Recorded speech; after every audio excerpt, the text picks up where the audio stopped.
এই 4 জায়গায় টাকা দিন, লাভ হবে বলে গিয়েছেন চাণক্য।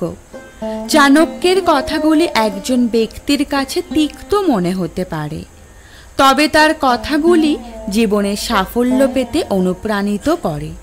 জেনে নিন কোন 4 জায়গায় না ভেবেই টাকা দেওয়া উচিত বলে মনে করেন চাণক্য।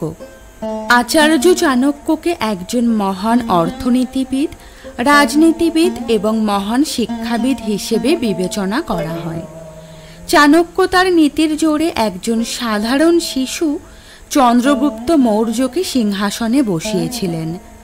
চাণক্যের নীতিগুলি অনুসরণ করা কঠিন হতে পারে, তবে সেগুলি অবলম্বন করে অবশ্যই সাফল্য অর্জন করা যেতে পারে। চাণক্য বলেছেন যে প্রত্যেক ব্যক্তির উচিত তার সামর্থ্য অনুযায়ী অসুস্থ মানুষকে সাহায্য করা। এতে একজন মানুষ সুস্থ জীবন পেতে পারে এবং যার ফলে সমাজে আপনার সম্মান বৃদ্ধি পাবে।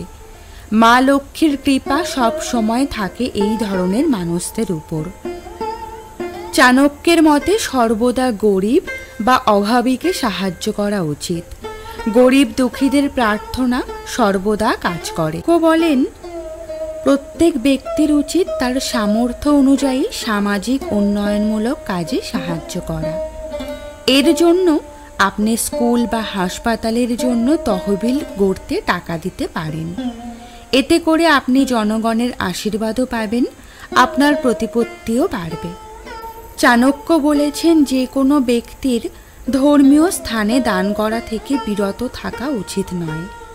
মন্দির বা পবিত্র স্থানে দান করলে পুণ্য লাভ হয়। এতে মা লক্ষ্মী প্রসন্ন হন এবং জীবনে ইতিবাচক শক্তি বজায় থাকে। ভিডিওটি ভালো লেগে থাকলে অবশ্যই লাইক, কমেন্ট এন্ড শেয়ারের মাধ্যমে আমাদের জানাবেন।